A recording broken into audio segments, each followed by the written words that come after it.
Welcome to Metaphysical Soul Speak. I'm your host, Elena Fox Starks. Hey guys, I hope you're doing really well right now. And whenever and wherever you are at this moment when you hear this recording, I want you to think about the following.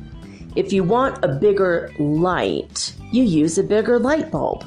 And if you want a bigger life, use a bigger idea to get there. Never stop reaching for the next level and the next biggest idea. I want you to consider that if your dreams are easily attainable, maybe you need bigger dreams. You know, maybe your dream is to get a bigger rug for your living room instead of getting a house that you own yourself if you're not a homeowner. Or if you are a homeowner, maybe you want to improve where you live or sell that house and get a bigger house or a better house or a tiny house and go all over the country. You never know what the next big idea, even if it's a tiny house, you never know what your next big idea is going to be and, well, where it's going to take you. So never stop reaching for the next big thing in your life. So, having said that, it was a big thing this past 12 days, and Ecuador got through all the demonstrations and the protests and the riots, and we did it. We got through it. Only about 7 people died. I mean, that's remarkable if you see some of the footage from what happened on YouTube. Oh my God. But during the last darkest days, the last few days of this, we had the darkest skies here in Cuenca. Just, the clouds weren't just white and gray, not one smidgen of blue in sight, but some of the clouds are downright, in some places, black. dark charcoal. And I just feel like a lot of times the clouds in the sky reflect what we're thinking. You know, what's in our minds, what's in our psyches. And today, Indigenous Peoples Day, some people that are still ignorant call it Columbus Day. No one really wants to celebrate that dickbag, just to be honest. He never did set foot in the United States ever, or that land before it became the United States. He, I don't think he got much past the West Indies, to be honest. But for some reason, for the last 200 years or whatever, we've been celebrating, maybe 100 years, I don't even know when they started, but they've been celebrating Columbus Day. Well, now it's been called Indigenous Peoples Day, and I'm glad about that. And just in time, I mean, the indigenous people here in Ecuador got their way. Subsidies are back. The poorest of the poor are not going to suffer. Nothing's changing, and they're really happy. They're celebrating today, just in time for Indigenous Peoples Day. So the sky was reflecting a very, very pale, beautiful, cheerful blue today. Lots of puffy white clouds, and in the late afternoon, low on the horizon, the sky was a peach color. And then there was a lot of pink and purple, and it was just so beautiful. I didn't get any pictures. I just sat and watched it. wanted to experience it in real time without dealing with technology today. And I just wanted to soak it up and take it in. And it was awesome. I've been sleeping a lot for the past couple days. I don't know about you guys, but I really feel like the energy is shifting again, and we're here in South America, we're coming into summertime, but the nights have been so cold. And I just feel like the earth changes are upon us. Like, it's not normally this cold. Usually it's in the 70s in the day, in the 50s at night during the summer, and in the 40s or 50s at night in the winter, and in the mid to high 60s in the winter. So I mean, the temperature here hardly ever changes. But the last couple days it's been 49 degrees at night. And it's so cold. And there are some places, I think in Cajas National Park, and then in a little bit, there's like one city, it's like 45 minutes from here, away from the jungle, because the jungle is warmer, but it's a little bit higher in elevation, and occasionally they'll get snow. We don't get snow here, but it feels so cold here. Like, I don't know, I couldn't believe last night I was so cold, but I slept well. If you keep your room temperature a little bit cold, you're going to sleep better. And my friend who had been stuck for 12 days in Machala actually was able to come home, and he wrote me around noon and he said, "Greetings from Cuenca." And I went, "Oh my God, thank God." And he goes, "I'm so happy to be home, but it's so freaking cold here." And I'm like, "How are you breathing?" And he's like, "Yeah," because he's been right at the coast with, zero, like just 2 or 3 feet above sea level. And now he's back to 8,400. And he's like, "Yeah, suddenly it's harder to breathe here, and I have no gas, and it's cold, and I have no hot water for my shower." And I'm like, "Oh my God, baby wipes, And he's like, "It's okay. We'll get back. There's 2 grocery chains here, Super Maxi and Corral. And Corral actually had the military supplies in, which I mentioned this past week. And he told me that he went to Super Maxi today, and there's no food. There's like no vegetables, no fruit, no meat. So it's still not 100%. And I read in the newspaper today that the Super Maxi grocery chain will be closing tomorrow until they could get better supplies. I don't know if they'll be back open the next day or in 2 or 3 days. But according to the Mayor Palacios, he said that at least here in Cuenca, it's going to take about 3 days for all the gas to arrive so people can have propane to heat their water and their food. And it's going to take a while for people to, have the groceries and have everything restored and back together. They're assessing the damages, hundreds of thousands of dollars in damage to the World Heritage buildings and fountains and sidewalks, and we have cobblestone streets here. I mean, all of it's got to be fixed, and they're just in the process of cleaning up and assessing the damage and trying to figure out what to do. And as well, it's just crazy. It's just, everything is just so completely crazy what's going on here, but it is better. Everything is getting better. It's going to take us a while to recover from it, but all of the roadblocks are gone. All the blockades are gone. People have gone home. Yesterday, there were still some pockets of people saying, "No, we still want other demands," and everything is back together now, though. All of the debris is still today and tomorrow. They still have to clean up all the debris that people put in the roads. But the bus service between the cities has been running. And pretty much the government said the same thing it's been saying. Just, lay low. And if there's still pockets of demonstrations, just avoid it. Keep a low profile. Go out just in your own neighborhood or in your own city and get the supplies you need for the next coming, weeks. and just still kind of keep a low profile, basically. Just, relax, stay under the radar, just keep it together until everything gets restored back to normal completely. So, over the past few days, millions of people were without power. 738,000 residences in California had all their power preemptively shut off.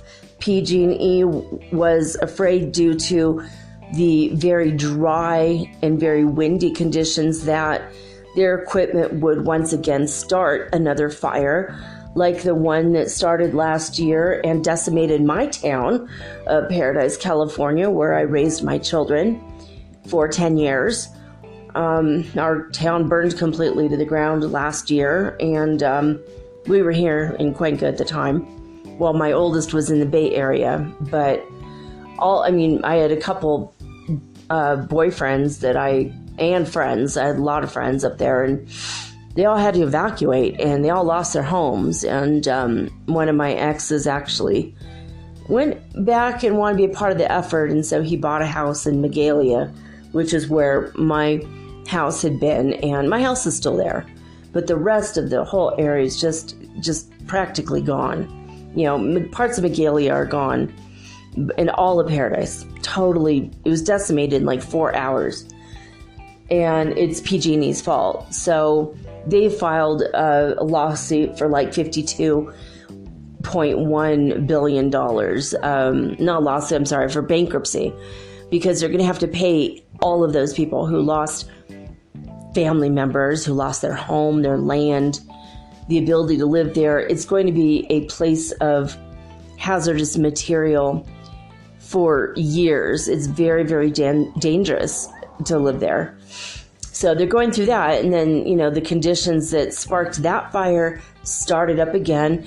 So they said, we're going to turn off all of the power, and and it's like nothing people could really do. It's like, okay, whatever. Everyone expected to be off for 12 hours. Instead, it was off for 48 hours. And this is like throughout the Bay and everything. So think about, millions of people lost everything in their fridge, probably, unless the ones who actually went out and bought ice and coolers and put their stuff in that. Like, completely ridiculous. 48 hours without power, you just lost everything in your fridge.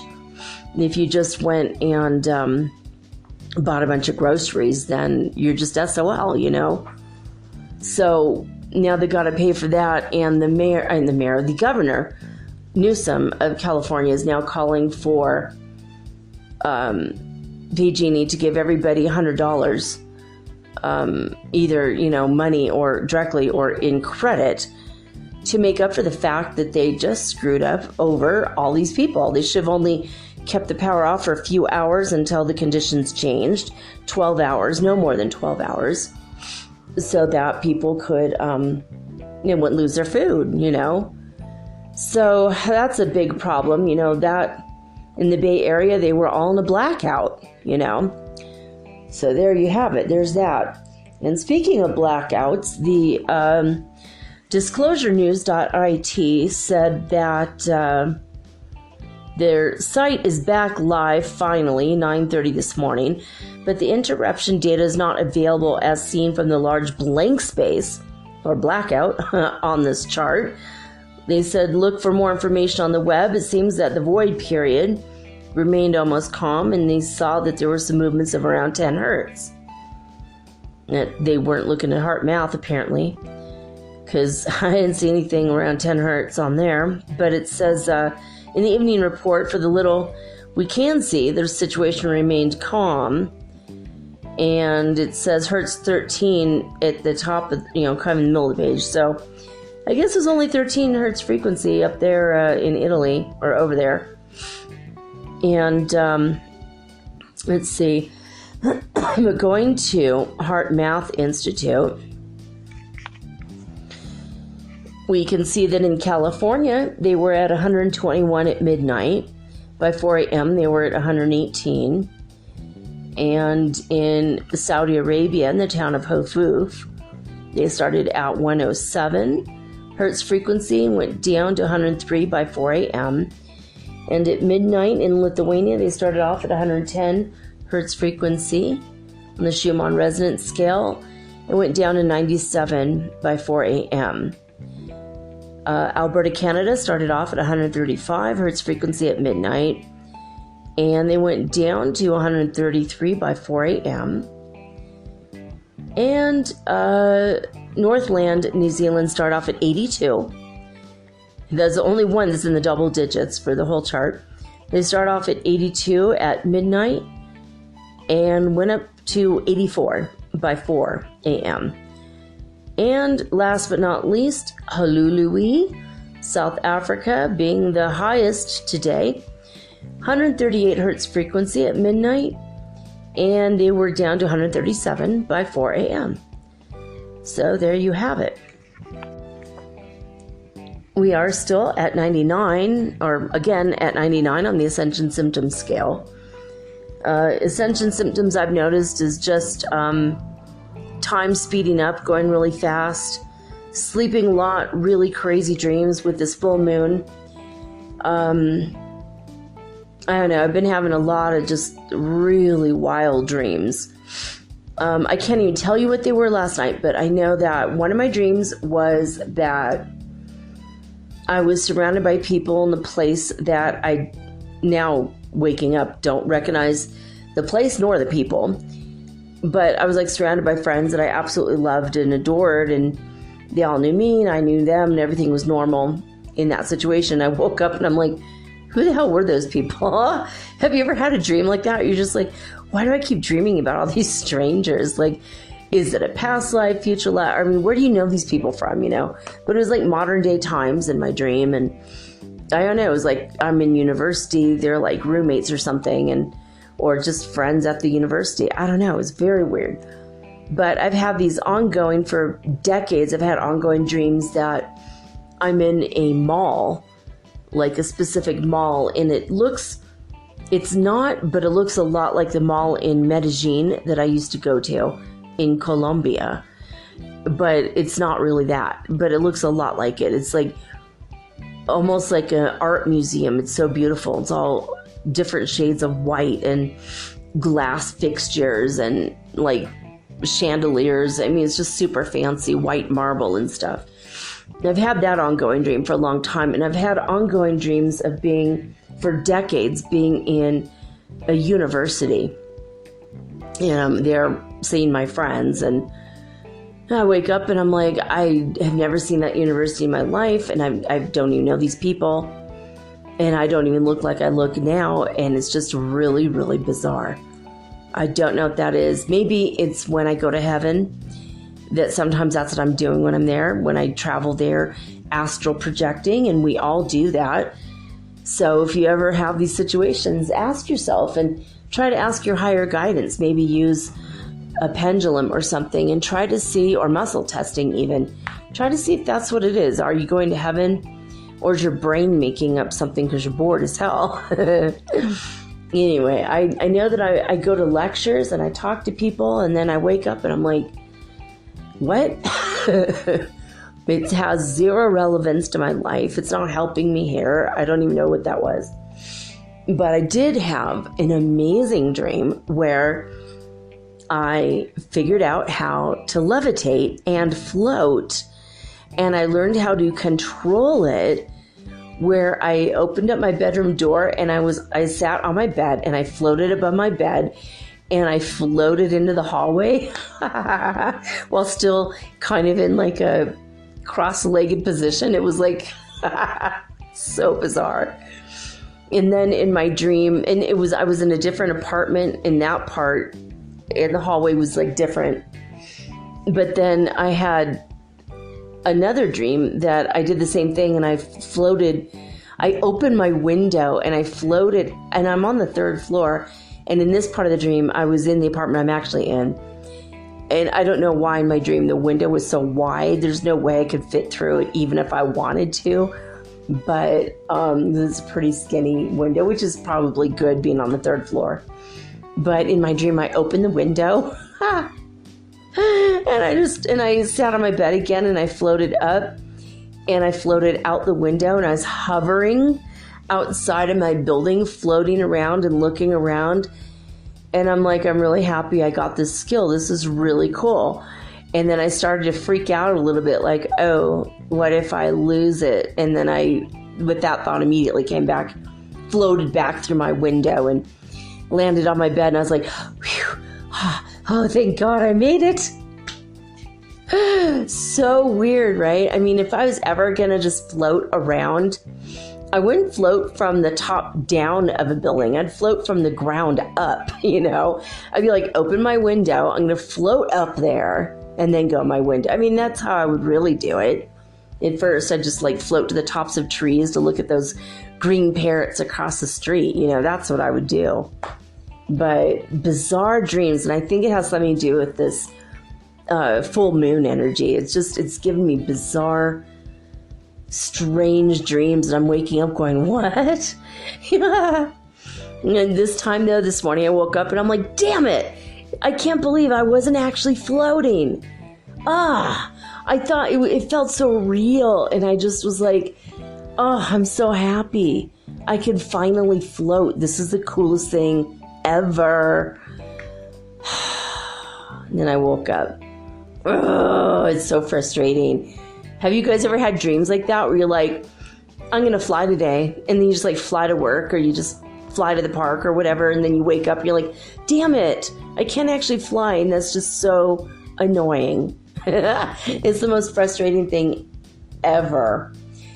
Anyway, we are at 99 on the Ascension Symptom scale, so that with the full moon is giving us dreams, plus on top of that, tinnitus. I keep getting it in my right ear only, sometimes in both ears, but mostly my right ear.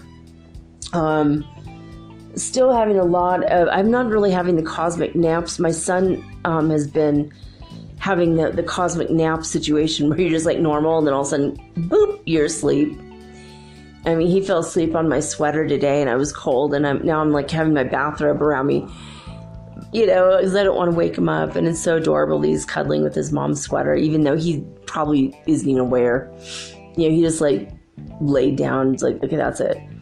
But I made him an amazing dinner. I made chicken wings and, what else? The cabbage. And I did in the steamer, and I spent like 2 hours making the sauce, you know, out of several vegetables to put on the chicken and the cabbage. It was really good. It's all vegetables and then just 2 pieces of chicken each. And so it was good. He was like, wow, this is so good. You start cooking for us. Like, because before we were ordering food, and then we were ordering healthy food, and it'd come once a week, and then we were just making that for ourselves. He's like, wow, I'm glad you're making food now this time. I just think it's not going to last, but hey, like, it's going to last this time. I am determined. You know, I just got spoiled for years just where we could order ourselves food, or we could get whatever. And then when I started the keto diet, I'm like, well, now I definitely want to be healthy. But I'm really impressed with this digital steamer by Black & Decker that I got. I'm like, oh my gosh. So it kind of was one of those things, like, if the gas goes out, that's going to cook our food. But I've been really impressed by it. I'm like, you know what? No, I'm really happy. It's like, you put this stuff in there, and 20 minutes later, all your food is done. You don't have to worry about it burning, and it keeps it warm for 1 hour for you. So when you're ready to eat, you can go and get your food. I mean, I ate mine right away after 20 minutes today, and he wanted to wait another half hour. He wasn't ready to eat. And he was like, that's really cool that I could just wait, like, and the food is still hot. And anyway, it's just like my new gadget. It's like my new toy, and I like it. And I feel healthy. I'm like, yeah, this is good. The keto diet's going to work out for me, because all I need to do is rinse off the vegetables, chop them, throw them in there, bada boom, bada bing. So easy. And I don't know why I didn't do it before. Like, I was just so like, no, you have to fry it in oil, or I need to put it in the oven, and then I forget, then it burns, and then is that really the best way? And then I got to wash all this stuff. This thing is so easy to clean. You just, run a sponge over it. It doesn't, like, things don't stick. It's plastic. The things don't stick to it. the food just doesn't, it's so awesome. Anyway, I'm proud of myself because, I'm not like a very domestic-ish person. I like to cook. I hate to clean. So this is making all of it super easy. I'm like, oh my God, never in my life do I have something so easy. I've always gone towards like normal cooking with an oven, and I don't even own a microwave. Microwaves and I've caught too many of them on fire. So I don't know. I've had a lot of kitchen fires, toasters, ovens, microwaves. Fire is my element, it's one of my elements, and I should have known, but I didn't know about the hereditary magic, and now after all this time it's finally become apparent that is one of my elements. And I do have a friend that can look at a candle. I don't know what she does. She holds her hand up to it and she lights candles with her mind without a lighter. She just does it. And I'm like, how the hell does that happen? Like, I need to ask her, what is it that you're actually literally doing? Like, there's got to be something. I know that it's possible, and I've seen it in movies. I've seen it in cartoons. There was one where I think it was an old history tale for children I was watching with my oldest kid when he was really little, and it was just like looking at this, and he was like, hey, wait a minute, Benjamin Franklin could light candles with his mind? I'm like, what? And he's like, well, he just waved his hand over and the candle lit. And then like a little fairy went away. Like, the fairy came and lit the candle for him. I'm like, that was weird. They didn't mention it, but that's what happened. And we were like, whoa. Then we started thinking about it, and I've been thinking about it for like 20 years. Wait a minute, I have seen that a couple times where people just kind of wave their hand and, the fire. I'm like, oh, wouldn't that be nice? Oh, wave your hand and the fireplace just starts itself. But I was talking to my friend and she's like, no, I've had hereditary magic for a long time, and I've been working with, the spirits for a very long time, and I'm a very powerful witch, and I do light candles with my mind. I do. So I'm like, yeah, okay, that's something I need to work with and learn. I need to stop catching my dinner on fire and breakfast and lunch on fire. And I need to actually just light a candle on fire, or have a place with a fireplace and light the fire, in the fireplace where it's appropriate. Anyway,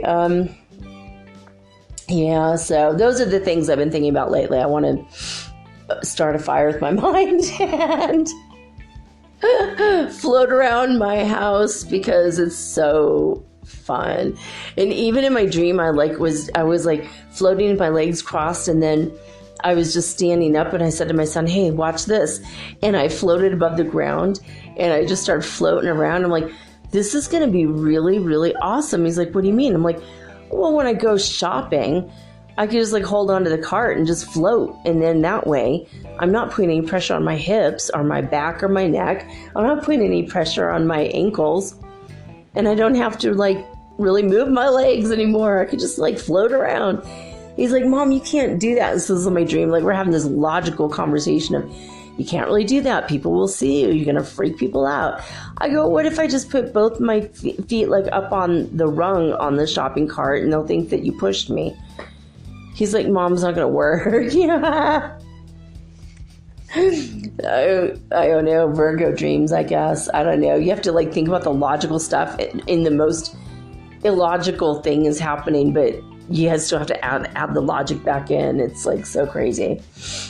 But yeah, I've been dreaming, nuts stuff that's just so nuts. But I've been sleeping a lot, waking up only after 3 or 4 hours.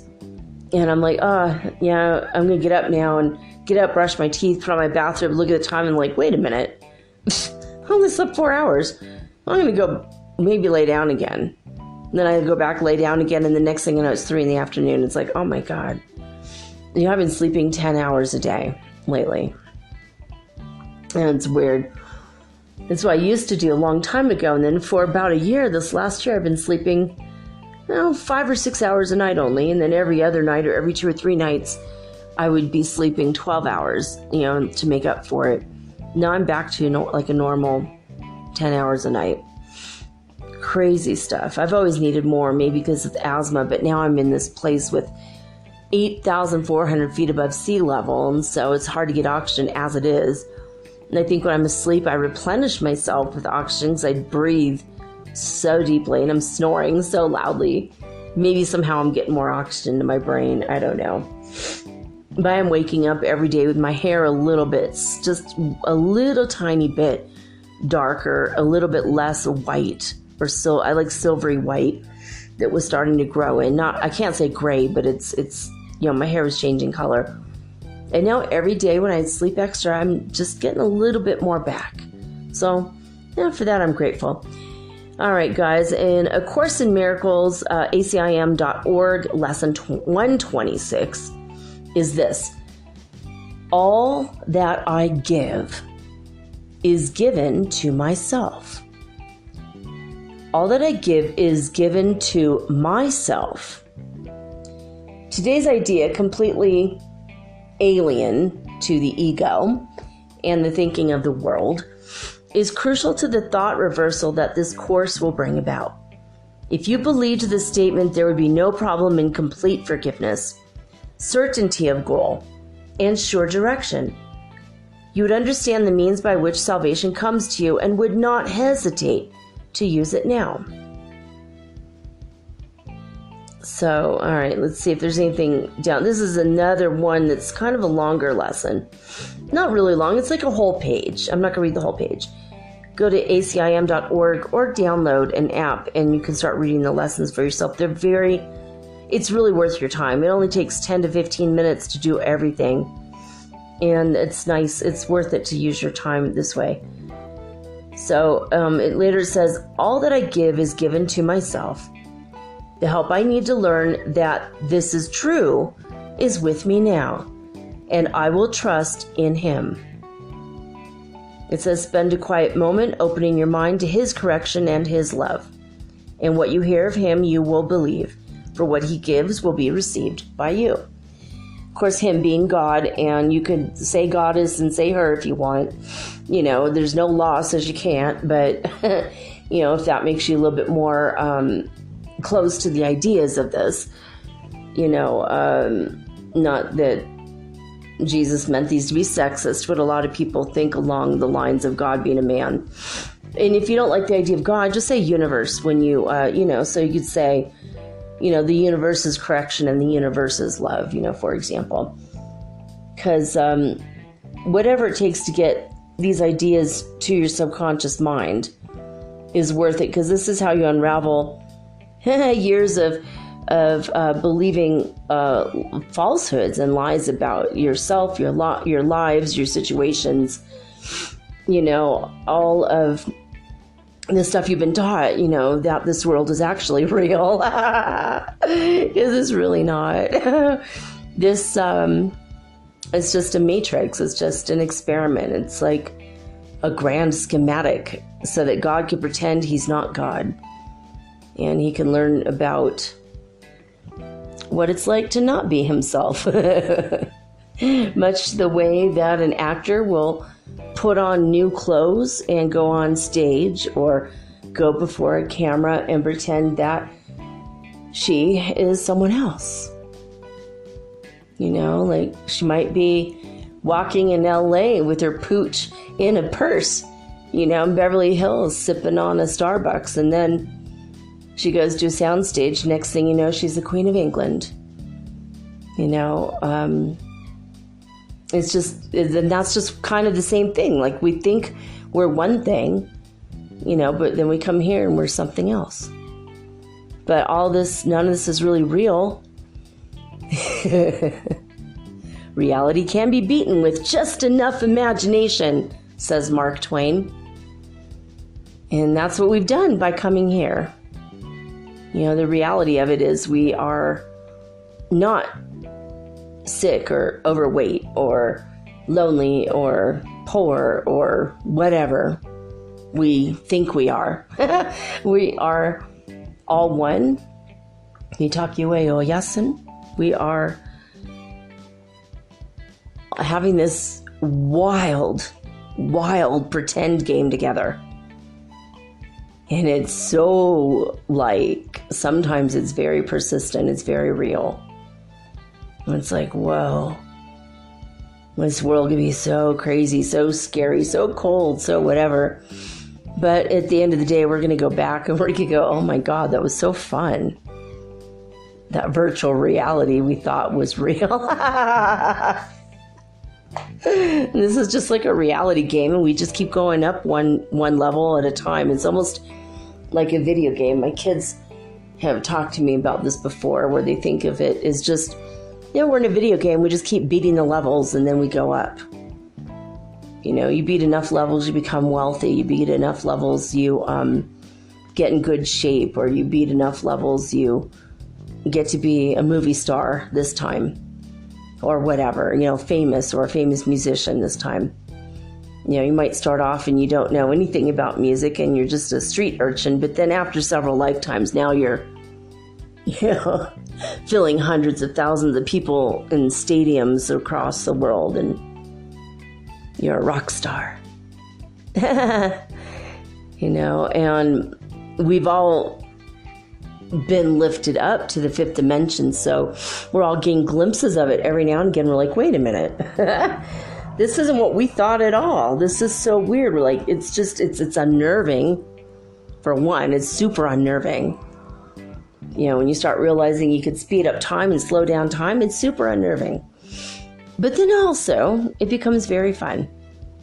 Anyway, I'm going to take a quick break, and when I come back, we are going to read a book from 1857, 162 years old, from Allan Kardec. Wasn't his real name either, like the other book we've been reading on Saturdays. And this is called The Spirits Book. He asks a bunch of questions of the spirits, and he asked 4 different mediums the same exact questions, and he got the same exact answers. And then he published this book and went like wildfire around the world. Got everyone talking about everything under the sun that has to do with what happens to spirits when they go on the other side, what happens to us, why are we here, is reincarnation real, yada, yada, yada. And this book was so popular that it became very much a threat to the Catholic Church, and they started having book burnings. If you want to learn about the life and the man who wrote this book and had this experimental idea as a scientist to combine science with spiritual matters, go see on Netflix a movie called Kardec, Kardec. He lived in Paris, France, place I've lived many times in past lives. Never been there yet in this life, but it's on my bouquet list. But there's like 2 references in there. If you guys get it, it'll be funny. Otherwise, I mean bucket. But anyway, so when I come back, I'm going to start off with chapter 4, which means this is it's actually chapter 4 in the second book, which I think would make this the 4th. I gotta check out. I gotta see what I did last week. I think this is part 4, because there's 429 pages to this book, and we had to skip over 62 pages of intro, which was like an insane introduction. I'm like, dude, let's just get right into the material. But we're on page 119 right now, so I think this is the 4th, part 4, possibly 5. Anyway, I will list it as what it is. But we're going to come back with, in book 2, chapter 4, about the plurality of existences right after these messages.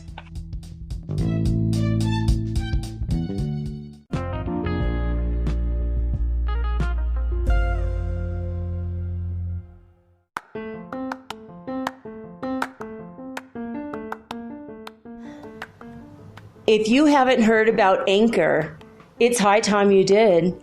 It is the absolute easiest way to make a podcast. First of all, it's absolutely free. Second of all, they have creation tools that allow you to record and edit your podcast right from your phone or your computer. You guys have known that I've been doing this for 8 months using the Anchor.fm app right on my cell phone, and I have done it everywhere, right? I have recorded this in my living room, my bedroom, little cafes in Quito, Ecuador, all over Cuenca.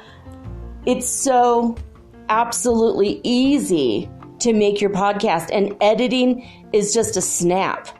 Anchor also will distribute your podcast for you, and it took me about 2.5 months to become syndicated, and now I'm available on Spotify, Apple Podcast, and many more, and so can you.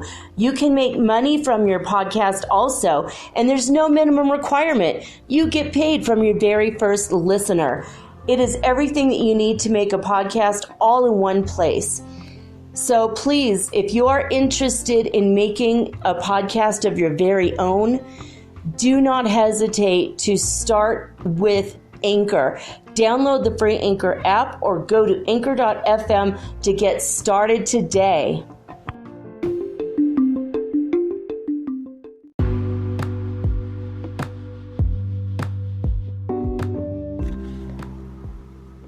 Metaphysical Soul Speak is run on sponsors and listener support. This means listeners like you. If you are so inclined to support my efforts and my little podcast, please visit me at anchor.fm/metaphysical and pledge an amount of your choosing today. Thank you.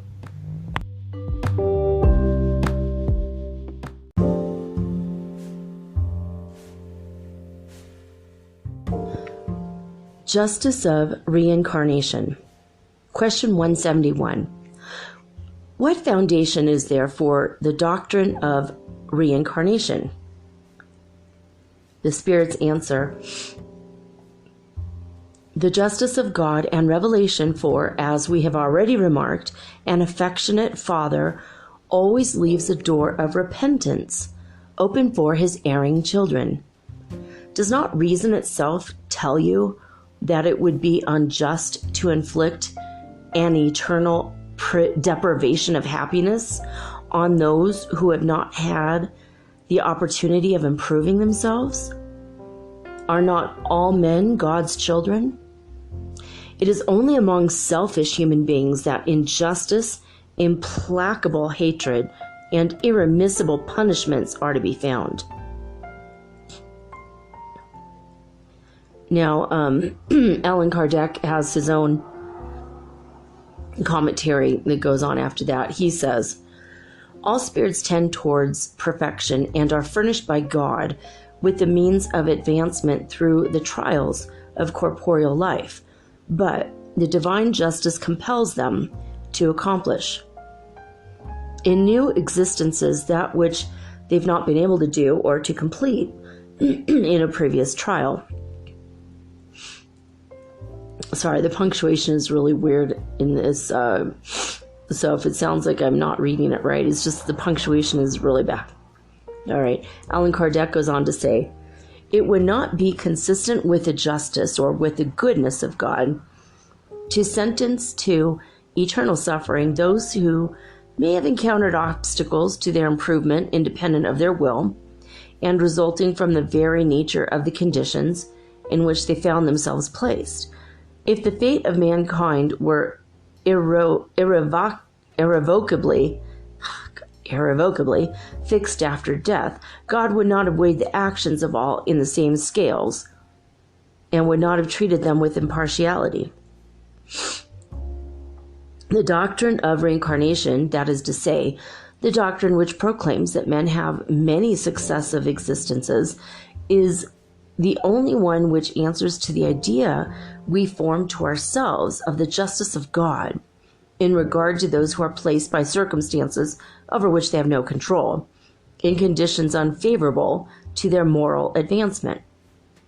the only one which can explain the future and furnish us with a sound basis for our hopes, because it offers us the means of redeeming our errors through redeeming our errors through new trials. This doctrine is indicated by the teachings of reason, as well as by those of our spirit instructors. He who is conscious of his own inferiority derives a consoling hope from the doctrine of reincarnation. If he believes in the justice of God, he cannot hope to be placed at once and for all eternity on a level with those who have made a better use of life than he has done, but the knowledge that this inferiority will not exclude him forever from the supreme felicity, and that he will be able to conquer this felicity through new efforts, revives his courage and sustains his energy. Who does not regret at the end of his career that the experience he has acquired should have come too late to allow of his turning it to useful account? This tardily acquired experience will not be lost for him. He will profit by it in a new corporeal life. Incarnation in different worlds. 172. Do we accomplish all our different corporeal existences upon this earth? The spirits answer, not all of them, for those existences take place in many different worlds. The world in which you're now in is neither the first nor the last of these, but is one of those that are the most material and the furthest removed from perfection. Boy, ain't that the truth. All right. Question 173. Does the soul at each new corporeal existence pass from one world to another, or can it accomplish several existences on the same globe? Spirits answer, it may live many times on the same globe if it be not sufficiently advanced to pass into a higher one. And the follow-up question is, we may then reappear several times upon the earth? Spirits say, certainly. Certainly.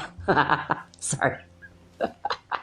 I just had to add that in there. Certainly, like the Three Stooges. All right. Follow-up question. Can we come back to it after having lived in other worlds? The spirits answer, assuredly you can. You may already have lived elsewhere as upon the earth. Question 174. Is it necessary to live again upon this earth? The spirits say, no, but if you do not advance, you may go into a world no better than this one, or even worse. Ooh. Question 175. Is there any advantage in coming back to inhabit this earth? Spirits say, no special advantage unless it be fulfillment of a mission. In that case, the spirit advances whether incarnated in this earth or elsewhere. Follow-up question. Would it not be happier to remain as a spirit? The spirits say, no, for we should remain stationary and we want to advance towards God. Question 176. Can spirits come to this world for the first time after having been incarnated in other worlds? Spirits answer, yes, just as you may go into other worlds or other ones. All of the worlds of the universe are united by the bonds of solidarity. That which is not accomplished in one of them is accomplished in another. A follow-up question. Some of those who are now upon this earth are here then for the first time? Spirits say, many of them are so, and at various degrees of advancement. Follow-up. Is there any sign by which we can know the spirits who are here for the first time? Spirits say such knowledge would not be of the slightest use to you. Okay. Question 177. In order to arrive at the perfection and the supreme felicity, which are the final aim of mankind, is it necessary for a spirit to pass through all the worlds that exist in the universe? Spirits answer, no, for there are a great number of worlds of the same degree in which a spirit would learn nothing new. Follow-up question. How then are we to explain the plurality of his existences upon the same globe? Spirits answer, he may find himself each time he comes back in very different situations, which afford him the opportunity of acquiring new experience. Question 178. Can spirits live corporeally in a world relatively inferior to the one in which they have already lived? That's a good question. The spirits say yes, when they have to fulfill a mission in aid of progress, and in that case they joyfully accept the tribulations of such an existence, because these will furnish them with the means of advancement. Follow-up. May this not occur also as an expiation, and may not rebellious spirits be sent to God into worlds of lower degree? Spirits answer, spirits may remain stationary, but they never retrograde. Those who are rebellious are punished by not advancing and by having to recommence their misused existences under the conditions suited to their nature. Follow-up question. Who are they that are compelled to recommence the same existence? They say, they who fail in the fulfillment of their mission, or in the endurance of the trial appointed to them. Question 179. Have all human beings who inhabit any given world arrived at the same degree of perfection? The spirits say no. It is in the other worlds as upon the earth. There are some who are more advanced and others who are less so. Question 180. In passing from this world into another one, does the spirit retain the intelligence which he possessed in this one? The spirits say, undoubtedly he does. Intelligence is never lost. Oh, thank God. But he may not have the same means of manifesting it, for that depends both on his degree of advancement and on the quality of the body he will take. Vide influence of organism, it says here. Question 181. Have the human beings who inhabit the other worlds bodies like ours? Spirits answer, they undoubtedly have bodies because it is necessary for the spirit to be clothed with matter in order to act upon matter. But this envelope is more or less material according to the degree of purity at which each spirit has arrived. And it is these gradations of purity that decide the different worlds through which we have to pass. For in our Father's house are many mansions, and therefore many degrees among those mansions. There are some who know this and possess the consciousness of this fact while upon the earth, and there are others who have no such intuition. Question 182. Can we obtain any exact knowledge of the physical and moral state of the different worlds? The spirits say, we spirits can only reply according to the degree at which you have arrived. That is to say, that we must not reveal these things to all, because some are not in the state which would enable them to understand such revelations and would be confused by them. Allan Kardec has his own commentary. He says, in proportion as a spirit becomes purified, the body with which he clothes himself also approaches more nearly the spirit nature. The matter of which his body is composed is less dense. He no longer crawls heavily on the surface of the ground. His bodily needs are less gross, and the various living beings in those higher worlds are no longer obliged to destroy one another in order to feed themselves. A spirit incarnated in those worlds enjoys a greater degree of freedom and possesses, in regards to objects at a distance, orders of perception of a nature unknown to us. He sees with his eyes what we see only in thought. The purification of spirits determines the moral excellence of the corporeal beings in whom they are incarnated. The animal passions become weaker, and selfishness gives place to the sentiment of fraternity. Thus, in worlds of higher degree than our earth, wars are unknown, because no one thinks of doing harm to his fellow beings, and there is consequently no motive for hatred or discord. The foresight of their future, which is intuitive in the people of those worlds, and the sense of security resulting from a conscience void of remorse, cause them to look forward to death without fear, as being simply a process of transformation, the approach of which they perceive without the slightest uneasiness.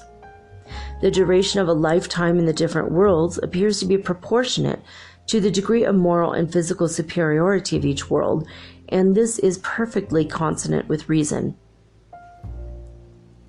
The less material is the body, the less the subject it is to the vicissitudes which disorganize it. The purer the spirit, the less subject it is to the passions which undermine and destroy it. This correspondence between moral and physical conditions is a proof of the beneficence of the providential law. Even in worlds of low degree, as a duration of the suffering which is the characteristic of life in those worlds is thus rendered proportionally shorter. Question 183. In passing from one world to another, does the spirit pass through a new infancy? That's a good question.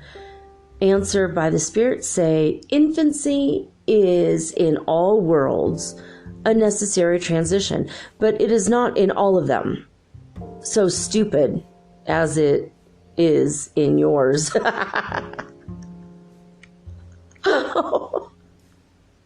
Oh my God. So snarky, man. Question 184. Has a spirit the choice of the new world, which I don't know why they said lie. Let me read that again. Question 184. Has the spirit the choice of the new world which he is to inhabit? The spirit's answer, not always, but he can make his demand, and it may be granted, but only if he have deserved it. For the various worlds are only accessible to spirits according to the degree of their elevation. That was fun. I like the crow. All right, there we go. Had to turn off that. All right. Again, 49 degrees. Can't believe it. That came up just now. I should look up 49. It's like 3 days in a row with 49.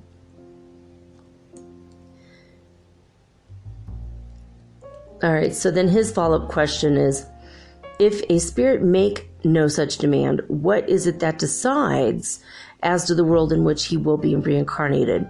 The spirit's answer, the degree of his elevation. Question 185. Is the physical and moral state of the living beings of each globe always the same? And the spirits say no. Worlds like the beings that live in them are subject to the law of progress.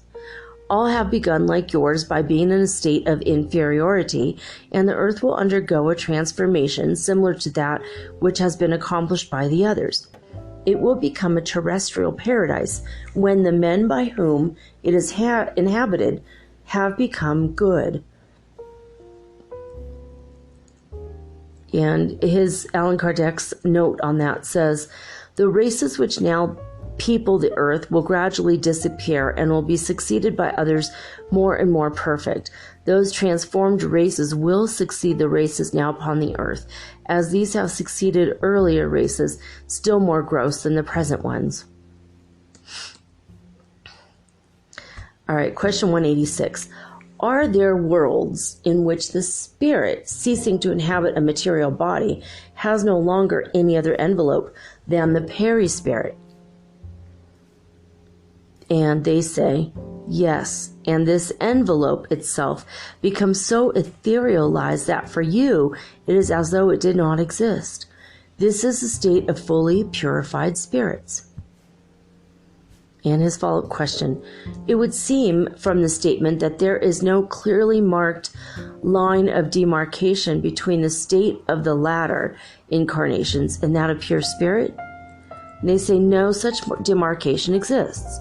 The difference between them growing gradually less and less, they blend into one another as the darkness of night melts into the dawn. Question 187. Is the substance of the perispirit the same in all globes?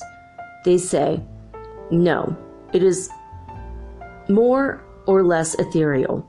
On passing from one world to another, a spirit clothes himself with the matter proper to each, changing his envelope with the rapidity of lightning. Cool. Kind of like how Superman gets dressed in a... Okay. In a telephone booth. Question 188. Do the pure spirits inhabit special worlds, or are they in universal space without being attached to any particular globe? They say the pure spirits inhabit certain worlds, but they're not confined to them as men are confined to the earth. They possess in a higher degree than any others, the power of instantaneous locomotion, which is equivalent to ubiquity. So Allan Kardec has some things to say about that. So he says, according to the statements of the spirits, the earth as regards the physical and moral qualities of its inhabitants is one of the least advanced of all the globes of our solar system. Mars is stated to be at a point even lower than that of the Earth, and Jupiter to be greatly superior to the Earth in every respect. The Sun is not a world inhabited by corporeal beings. Okay, to be honest, guys, I have information that, yeah, it is. I'm just saying, I got to think about that a little bit more later and tell you on another day, but I've been given information that there were beings there. All right, so it says this, what he says is, the sun is not a world inhabited by corporeal beings, but it is a place of meeting for the spirits of a higher order. From thence send out the radiations of their thought towards the other worlds of our solar system, which they govern through the instrumentality of spirits of a less elevated degree, to whom they transmit their action by the intermediary of this universal fluid. As regards to its physical constitution, the sun would appear to be a focus of electricity, and all the other suns seem to be identical with ours in nature and function. All right, well, we kind of just answered what I was going to tell you guys another day, huh? That was pretty cool. Anyway, his commentary goes on, and he says, the size of planets and their distance from the sun have no necessary relation with their degree of advancement, for Venus is said to be more advanced than the Earth, and Saturn is declared to be less advanced than Jupiter. The souls of many persons well known on this earth are said to be reincarnated on Jupiter, one of the worlds nearest to perfection, and much surprise has been felt on hearing it stated that persons who, when here, were not supposed to merit such a favor should have been admitted into so advanced a globe. But there's nothing in this fact that need surprise us if we consider first that certain spirits who have inhabited this planet may have been sent hither in fulfillment of a mission which to our eyes did not seem to place them in the foremost rank. Secondly, that they may have had between their lives here and in Jupiter intermediary existences in which they have advanced. And thirdly, that there are innumerable degrees of development in that world as in this one, and that there may be as much difference between these degrees as there is among us, between the savage and the civilized man. It no more follows that a spirit is on a level with the most advanced beings of Jupiter because he inhabits that planet than it follows that an ignoramus is on a level with the philosopher because he inhabits the same town. Oh my God. The Kardashians, wait, that's not what it says. The conditions of longevity also are as various in other worlds as they are on our earth, and no comparison can be established between the ages of those who inhabit them. A person who had died some years previously on being evoked stated that he had been incarnated for 6 months in a world the name of which is unknown to us. Being questioned as to the age in that world, his age in that world, he replied, "There's no point which I'm unable to decide, because in the first place, we do not count time in the same way as you do. And the next place, our mode of existence is not the same as yours." Cool.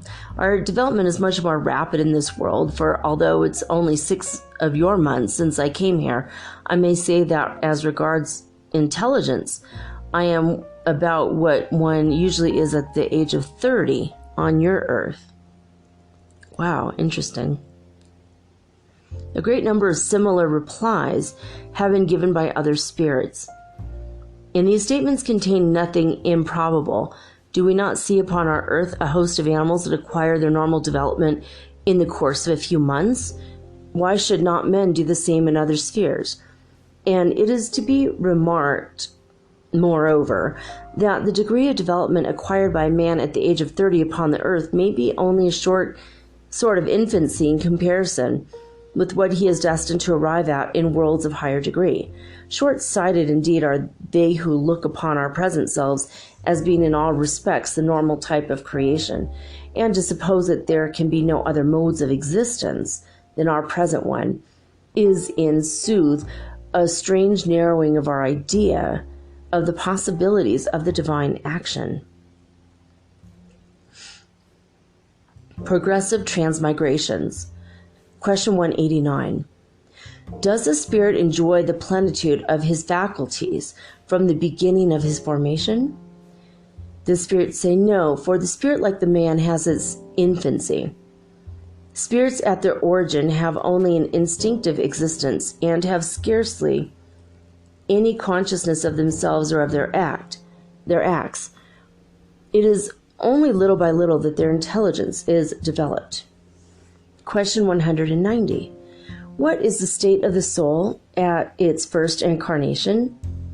Spirits say, a state analogous to that of infancy, considered in its relation to a human life. Its intelligence is only beginning to unfold itself. It may be said to be essaying to live. Question 191. Are the souls of our savages souls in a state of infancy? Oh my God. Okay, I'll just say what it says, but that just does seem a little bit racist. But it's 162 years old, this script, so. All right, the spirits say, a relative infancy, but they are souls that have already accomplished a certain amount of development, for they have passions. Okay, so the follow-up question is, passions then are a sign of development? Of development, yes, but not of perfection. They're a sign of activity and of consciousness of the me. Maybe consciousness of the men? I don't know. It doesn't make any sense. Consciousness of the me? I think it's a typo. Well, on the contrary, in the primitive state of the soul, intelligence and vitality exist only as germs. That's a really weird answer. All right, Kardec says, the life of a spirit in his totality goes through successive phases similar to those of a corporeal lifetime. He passes gradually from the embryonic state to that of infancy and arrives through a succession of periods at the adult state, which is that of his perfection, with this difference, however, that it is not subject either to decrepitude or to decline, like the corporeal life that the life of a spirit, though it has had a beginning, will have no end. That he takes what appears from our point of view to be an immense length of time in passing from the state of spirit infancy to the attainment of the complete development, and that he accomplishes this progression not in one and the same sphere, but by passing through different worlds. The life of a spirit is thus composed of a series of corporeal existences, each of which affords him an opportunity of progress, as each of his corporeal existences is composed in a series of days, in each of which he acquires a new increment of experience and of knowledge. But just as in a human lifetime, there are days which bear no fruit, so in the life of a spirit there are corporeal existences which are barren of profitable result, because he has failed to make a right use of them. Question 192. Is it possible for us, by leading a perfect life in our present existence, to overleap all of the intervening steps of the ascent, and thus to arrive at the state of pure spirits, without passing through intermediate degrees? His spirits answer, no. For what a man imagines to be perfect is very far from perfection. There are qualities which are entirely unknown to him, and which he could not now be made to comprehend. He may be as perfect as it is possible for his terrestrial nature to be, but he will still be very far from the true and absolute perfection. It is just as with the child, who, however precocious he may be, must necessarily pass through youth to reach adult life, or as a sick man who must pass through convalescence before arriving at the complete recovery of his health. And besides, a spirit must advance in knowledge as well as in morality. If he has advanced in only one of these directions, he will have to advance equally in the other, in order to reach the top of the ladder of perfection. But it is nonetheless certain that the more a man advances in his present life, the shorter and less painful will be the trials he will have to undergo in his subsequent existences. So the follow-up is, can a man at least ensure for himself after his present life a future existence less full of bitterness than this one? I freaking hope so. The spirits say, yes, undoubtedly. He can abridge the length and the difficulties of the road. It is only he who does not care to advance that remains always at the same point. Question 193. Can a man in his new existences descend to a lower point than that which he has already reached? The spirits answer, as regards his social position, yes, but not as regards his degree of progress as a spirit. Question 194. Can the soul of a good man in a new incarnation animate the body of a scoundrel? They say, no, because the spirit cannot degenerate. That's cool. And his follow-up, can the soul of a bad man become the soul of a good man? The spirits answer, yes, if he has repented, and in that case his new incarnation is the reward, and in that case his new incarnation is a reward of his efforts at amendment. And Kardec has something to say about that. His follow-up commentary says, the line of march of all spirits is always progressive, never retrograde. They raise themselves gradually in the hierarchy of existence. They never descend from the rank at which they have once arrived. In the course of their different corporeal existences, they may descend in rank as men, but not as spirits. Thus, the soul of one who has been at the pinnacle of earthly power may, in a subsequent incarnation, animate the humblest day laborer, and vice versa. For the elevation of ranks among men is often in the inverse ratio of that of the moral sentiments. Herod was a king, Jesus was a carpenter. There you go. So, question 195. Might not the certainty of being able to improve oneself in a future existence lead some persons to persist in evil courses through knowing that they will always be able to amend at some later period? The spirits say, he who could make such a calculation would have no real belief in anything, and such a one would not be any more restrained by the idea of incurring eternal punishment, because his reason would reject that idea, which leads to every sort of unbelief.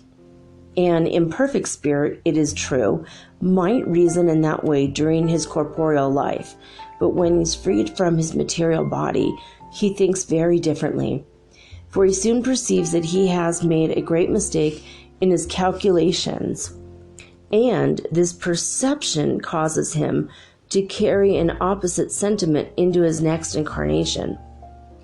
It is thus that progress is accomplished. It is thus also that you have upon the earth some men who are farther advanced than others, because some possess experience that the others have not yet acquired, but that will be gradually acquired by them. It depends upon each spirit to hasten his own advancement or to retard it indefinitely. Kardec has a follow-up commentary. He says, the man who has an unsatisfactory position desires to change it as soon as possible. He who is convinced that the tribulations of the present life are the consequences of his own imperfections will seek to ensure for himself a new existence of a less painful character, and this conviction will draw him away from the wrong road much more effectively than that of the threat of eternal flames, which he does not believe in. An eternal flame. Okay, just kidding.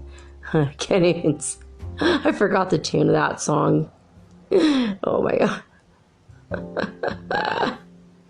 Yeah, that actually, the words eternal flame, I never thought of hell. Now that you think of that song, I'm always going to think about hell. That's hilarious. All right, hilarious. Question 196.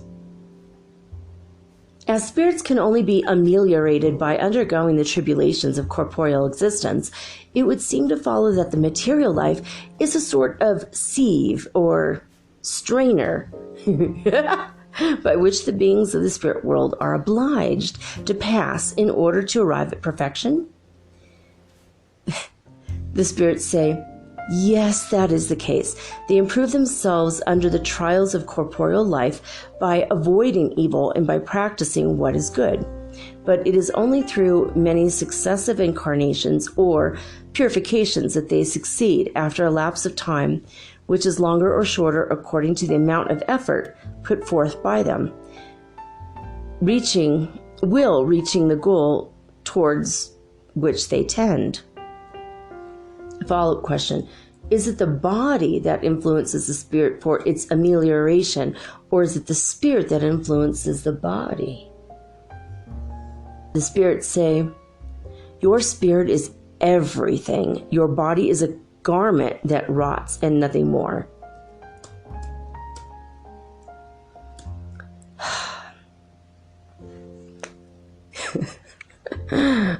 He has another follow-up commentary. He says, a material image of the various degrees of purification of the soul is furnished by the juice of the grape. It contains a liquid called spirit or alcohol, but weakened by the presence of various foreign elements which change its nature, so that it's only brought to a state of absolute purity after several distillations, at each of which it is cleared of some portion of impurity.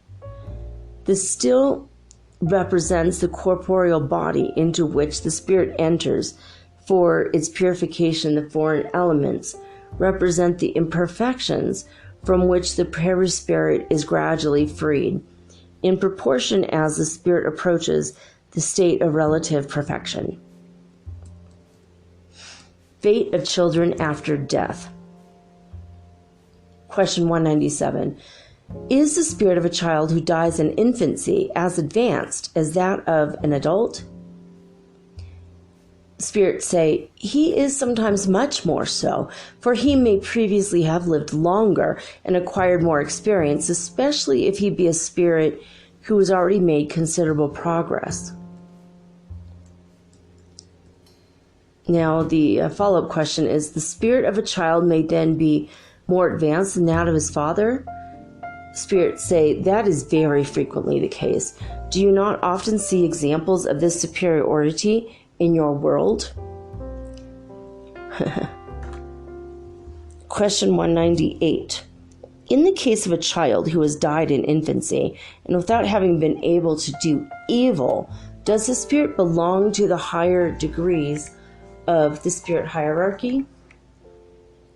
The spirits answer, if he have done no evil, he has also done nothing good, and God does not exonerate him from the trials with which he has to undergo. If such a spirit belongs to a high degree, it is not because he was a child, but because he had achieved that degree of advancement as a result of previous existences. Question 199. Why is it that life is so often cut short in childhood? The spirits answer, the duration of a life of a child may be for the spirit thus incarnated the complement of an existence interrupted before its appointed term, and his death is often a trial or an expiation for his parents. Follow-up question. What becomes of the spirit of a child who dies in infancy? Spirits say he recommences a new existence.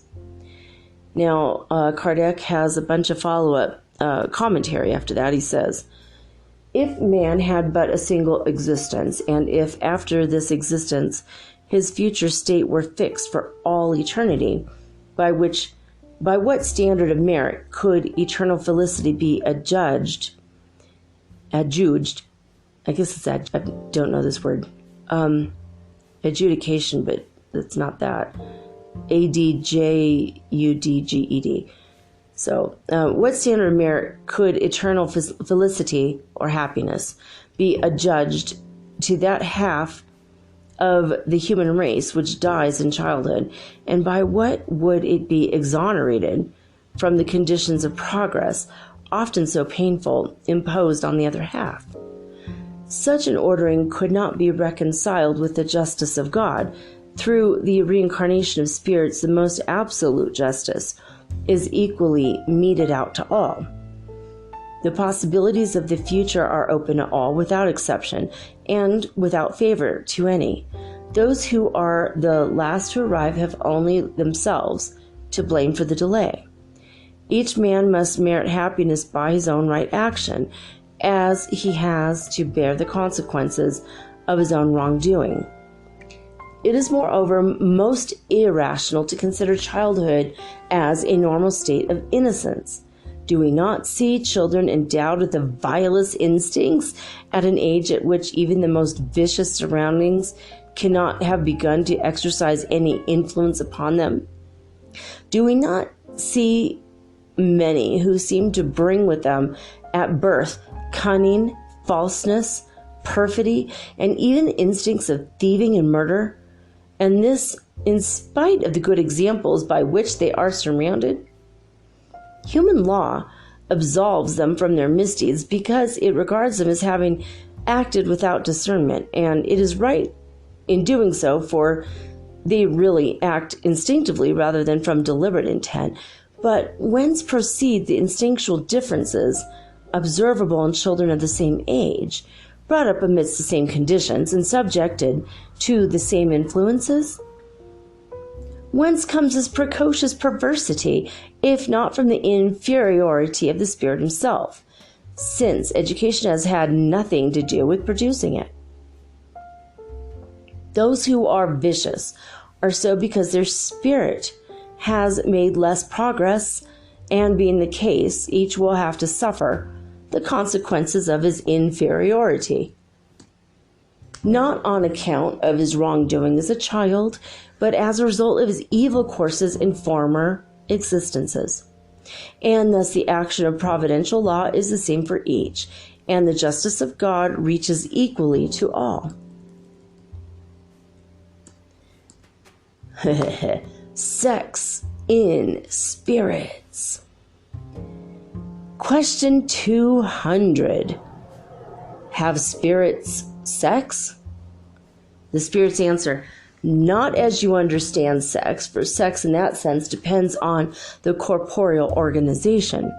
Love and sympathy exist among them, but founded on similarity of sentiments. Question 201. Can a spirit who has animated the body of a man animate the body of a woman in a new existence, and vice versa? Spirits answer, yes, the same spirits animate men and women. Question 202. Does a spirit, when existing in the spirit world, prefer to be incarnated as a man or as a woman? The spirits answer, that is a point in regard to which a spirit is indifferent, and which is always decided in view of the trials which he has to undergo in his new corporeal life. And Kardec says, this commentary, spirits incarnate themselves as men or as women because they are of no sex, and it is necessary for them to develop themselves in every direction, both sexes, as well as every variety of social position, furnish them with special trials and duties, and with the opportunity of acquiring experience. A spirit who had always incarnated itself as a man would be only known by men, and vice versa. Relationship, filiation. Question 203.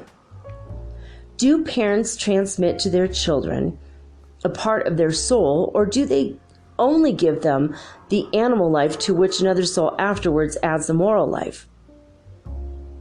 Spirits say, the animal life only is given by the parents, for the soul is indivisible. A stupid father may have clever children, and vice versa. Question 204. As we have had many existences, do our relationships extend beyond our present existence? The spirits answer, it cannot be otherwise. The succession of their corporeal existences establishes among spirits a variety of relationships which date back from their former existences, and these relationships are often the cause of the sympathies or antipathies which you sometimes feel towards persons whom you seem to meet for the first time. Question 205. The doctrine of reincarnation appears, to some minds, to destroy family ties by carrying them back to periods anterior to our present existence. The spirits answer, it extends those ties, but it does not destroy them. On the contrary, the conviction that the relationships of the present life are based on anterior affections renders the ties between members of the same family less precarious. It makes the duties of fraternity even more imperative, because in your neighbor or in your servant may be incarnated some spirit who has formerly been united to you by the closest ties of consanguinity or of affection. It nevertheless diminishes the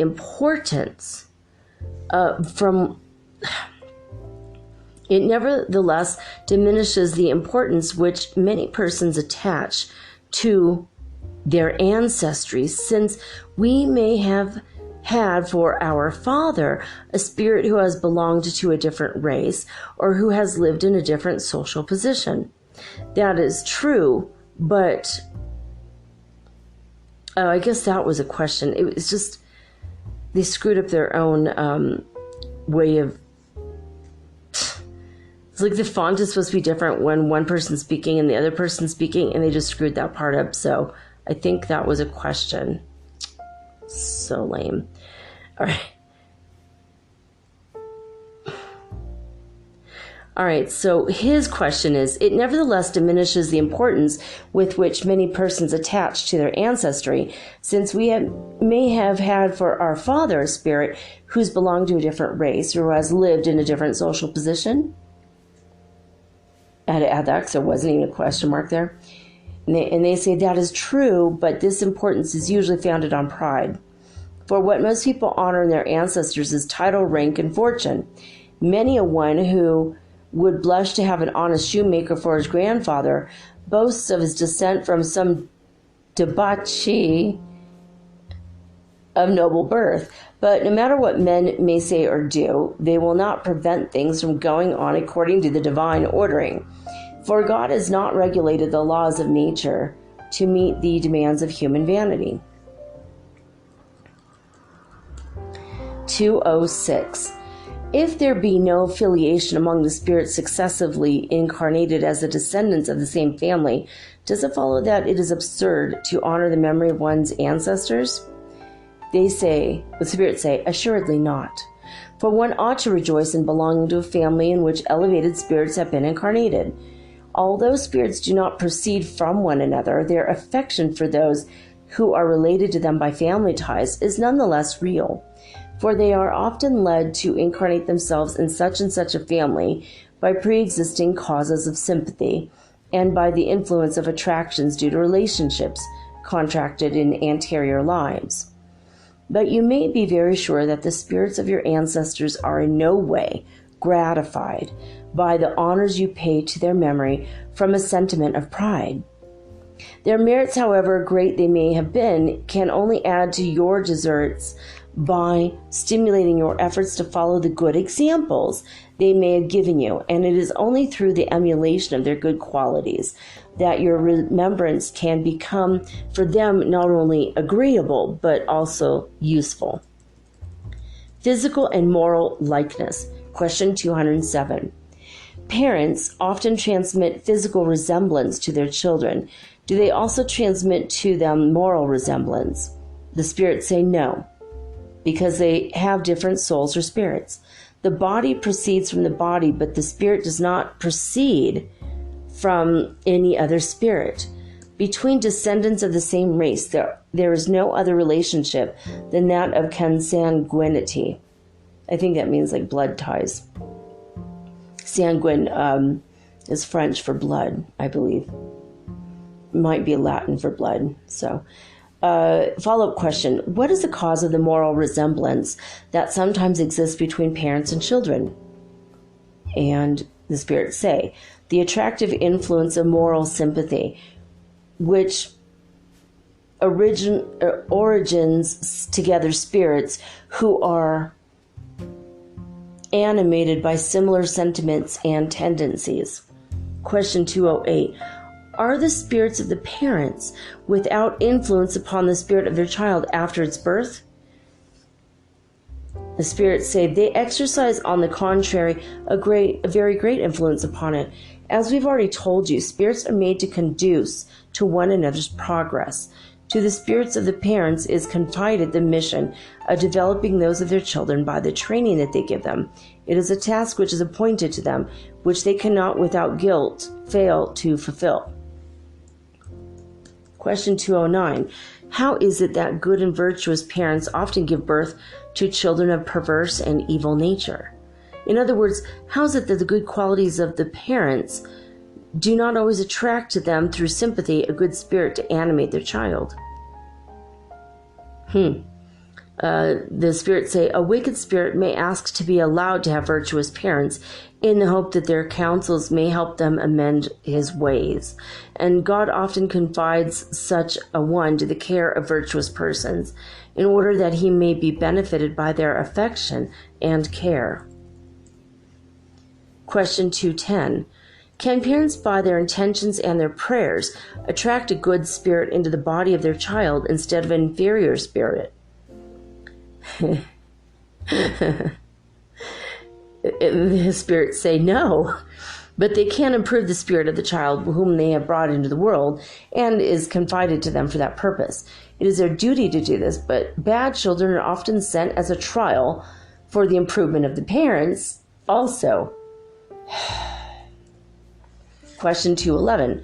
What is the cause of the similarity of character so often existing among brothers, especially between twins? Spirits say the sympathy of two spirits who are attracted by the similarity of their sentiments and who are happy to be together. Question 212. In children whose bodies are joined together and who have some of their organs in common, are there two spirits, that is to say, two souls? The spirits say yes, but their resemblance to one another often makes them seem to you as they were but one. Question 213. Since spirits incarnate themselves in twins from sympathy, whence comes the aversion that is sometimes felt by twins for one another? They say, it is not a rule that only sympathetic spirits incarnated as twins. Bad spirits may have been brought into this relation by their desire to struggle against each other on the stage of corporeal life. Question 214. In what way should we interpret the stories of children fighting in their mother's womb? Souls, the spirits say, has a figurative representation of their hatred to one another, which, to indicate its inveteracy, is made to date from before their birth. You rarely make sufficient allowance for the figurative and poetic element in certain statements.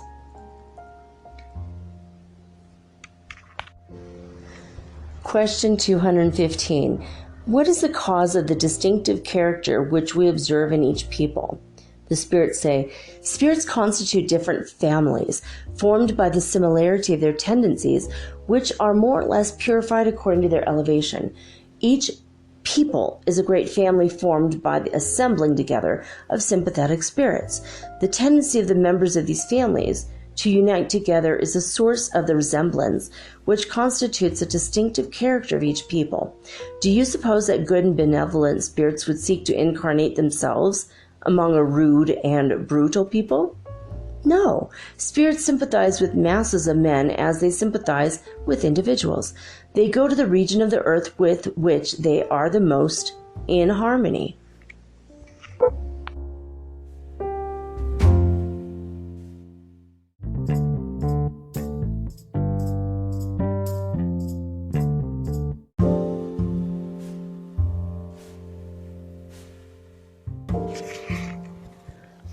Question 216. Does a spirit in his new existence retain any traces of the moral character of his former existences? The spirits answer, yes, he may do so, but as he improves, he changes. His social position also may be greatly changed in his successive lives. If, having been a master in one existence, he becomes a slave in another, his tastes will be altogether different, and it would be difficult for you to recognize him.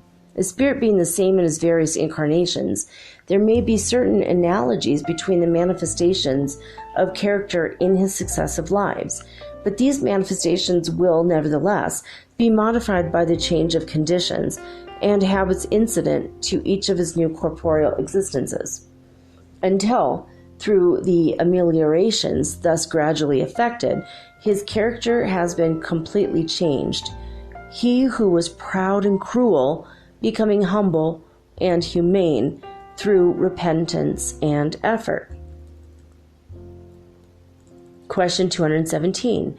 Does a man in his different incarnations retain any traces of his physical character of preceding existences? The spirits say that the body is destroyed and the new one has no connection with the old one. Nevertheless, the spirit is reflected in the body, and although the body is only matter, yet being modeled on the capacities of the spirit, the latter impresses upon it a certain character that is more particularly visible in the face and especially in the eyes, which have been truly declared to be the mirror of the soul. That is to say that the face reflects the soul more especially than does the rest of the body. And this is so true that a very ugly face may please when it forms part of the envelope of a good, wise, and humane spirit, while on the other hand, very handsome faces may cause you no pleasurable emotion or may even excite a moment of repulsion. It might seem at first that only well-made bodies could be the envelopes of good spirits. And yet what you see every day virtuous and superior men with deformed bodies.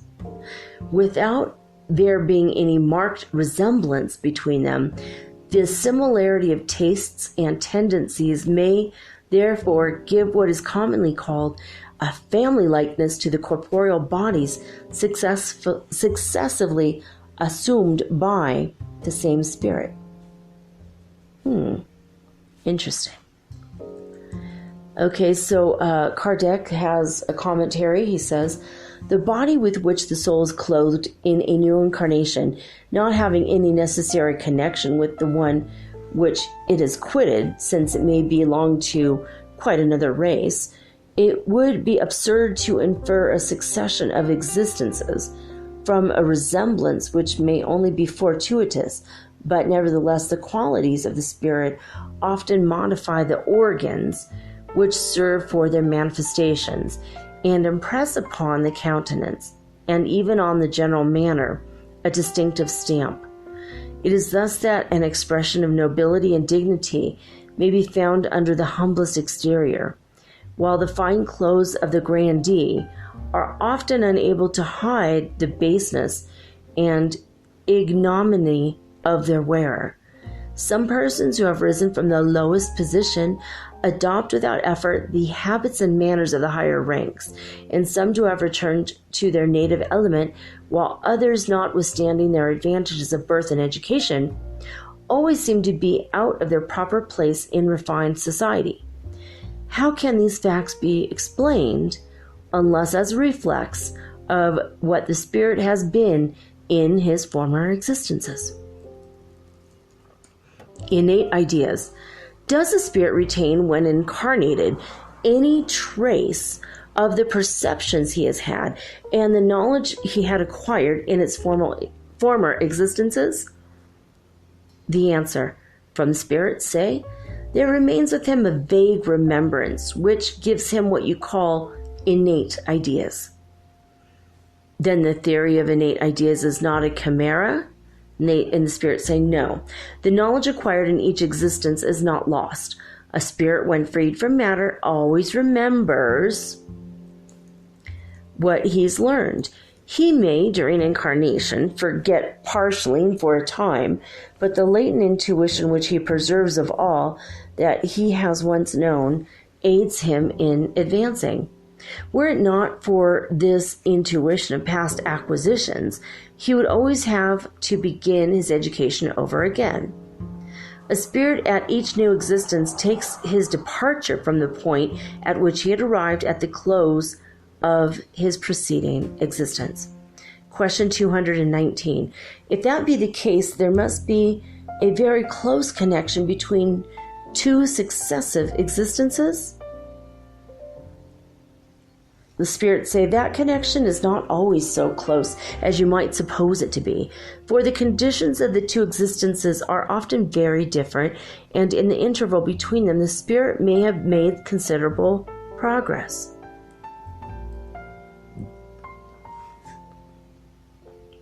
Question 220.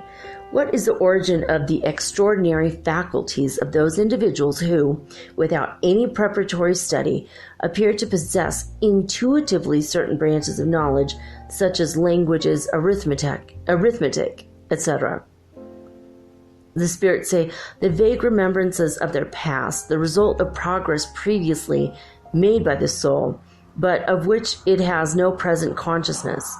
From what else could those intuitions be derived?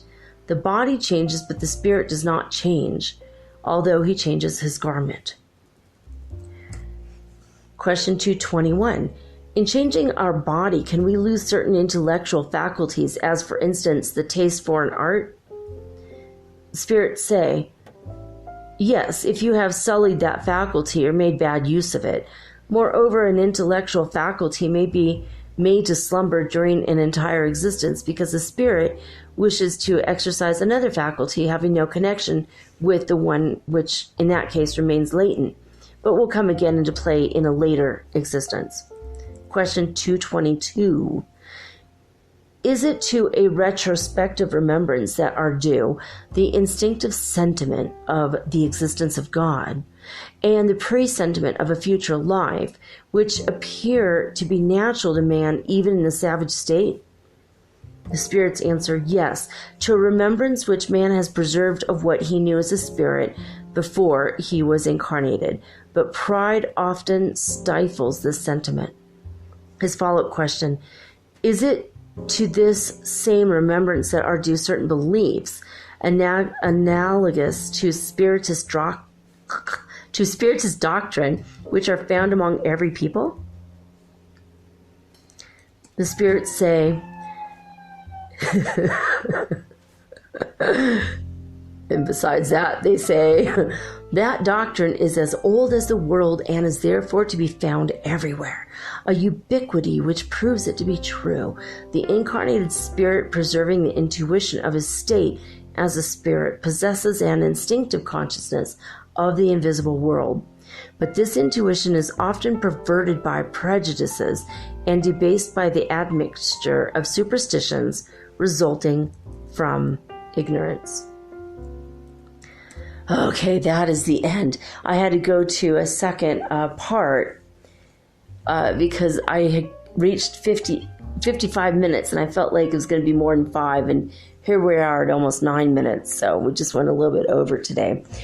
Next week we will start with chapter 5 in the second book of the Spirit's book, talking about the plurality of existences. That's going to be wild. This whole book has been wild. I hope you've been enjoying it. For me, it's been pretty wild, actually. A lot of it I knew already just because of my studies, but some of it's a little bit new to me. So it's like, all right, good. That's something I've been wondering. Thank God he answered. His mind was so inquisitive that it's really helping all of us, right? I'm glad about this. And I like what they say about children, because it's like, what if your children do turn out to be jerks, right? Is it your fault? Really? No, it's not. They are their own people, even though it's our duty as parents to take care of the kids and give them the best of the best. And, you know, I constantly gave a steady stream of love, both out loud saying I love you to my kids and silently, constantly beaming love towards them. Whether they utilize what I gave them or not, that's not on me. It's on them, right? And same for everybody, right? So,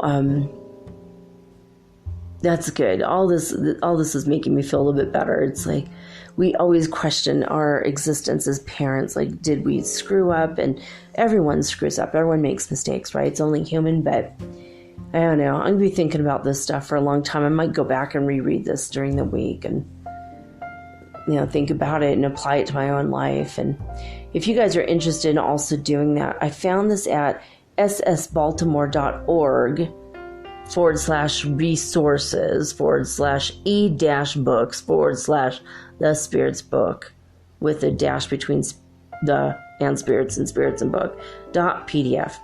Or how I actually found it is I looked on Google for the Spirit's book on PDF Kardec, Kardec.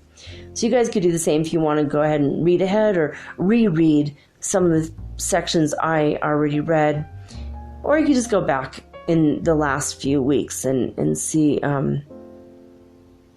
just re-listen to the show. It's, easier. But if you learn more by sight, and you could follow along with me, that's why I tell you where we're at every week, obviously. To keep track of it, and plus I'm a Virgo, but I don't just read randomly without explaining where I'm reading from. But I would imagine maybe a Scorpio would do that. Okay, I'm just kidding. I have no idea if they would or wouldn't. There's no willy-nilliness. Okay, now we're on page 138 for next week, which is pretty cool. Well, that's it, guys. Please send in your ghost stories. We are coming up really, really rapidly on our Metaphysical Ghost Speak. That's like in 2 weeks, guys. I can't even believe it's that rapid. Anyway, also, if you have anything about the holidays, paranormal, supernatural stories about Santa Claus, Père Noël, any of that, or any miracles surrounding the holidays of Diwali or Hanukkah or Christmas, I want to hear it. Anything happened sometime in November or December. I know everyone else wants to hear these miracles as well.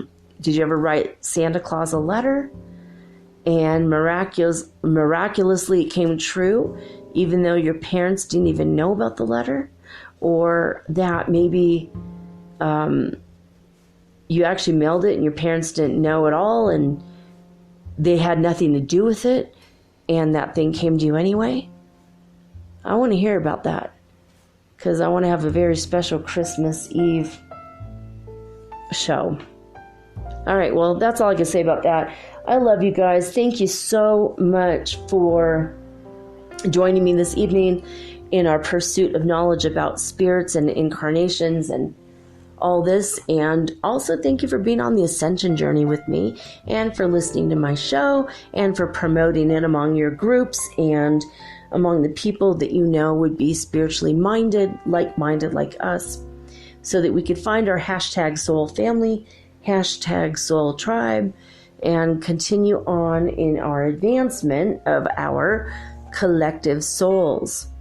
I like saying that because what I just read tonight kind of gives us a big example where we're at and what we're doing, right? We're all trying to advance. And it's so frustrating. I was so frustrated last week with the sleeping, unawakened, unadvanced souls and some of the things that they were doing. It's like, come on, guys, let's all get along and move along to the fifth dimension together. Duh. Duh. It's so frustrating. But we're in the process of it, and it's okay. We'll get there soonish. Anyway, I love each and every one of you. Thank you, thank you, thank you for listening, favoriting, subscribing, starring, whatever it is on the particular podcast app that you listen to me on. And thank you for leaving reviews on iTunes for me. I just dropped off of the ranks from Belgium, so I thought that was pretty cool.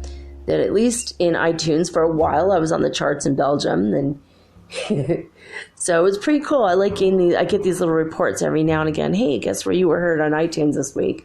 So hi to all my listeners in Belgium. All right, that's it. I'm sleepy. I'm going to go to sleep now.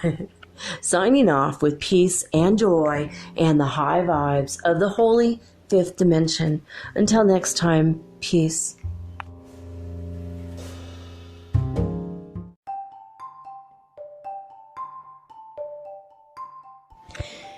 Do you ever wish you could look into the next chapter in your book of life and see what's coming next? What does the universe have in store for you? I can help you with that. I will give you a Celtic cross reading, which is 10 cards, or you can ask me 3 questions, and I use 3 cards per question. So that's 9 cards, or I can channel your higher guidance, or maybe God directly for you. Maybe you want to talk to your dear departed Aunt Edna, because maybe you have a few questions and she was the smartest person you knew. If your deceased relatives are available or your ascended masters, I can channel them for you personally. Let me have 1 hour to show you the future in your next chapter of your book of life. Readings are $75 and it takes me an hour to an hour and a half to complete. And for this price, you will also be hooked up to the healing grid around the planet for free, which means yours truly, me, I will be giving you Reiki 24 hours a day, 7 days a week for the rest of your life. All you have to do is let me know. metaphysicalsoulspeak@gmail.com, and we will explore your future together.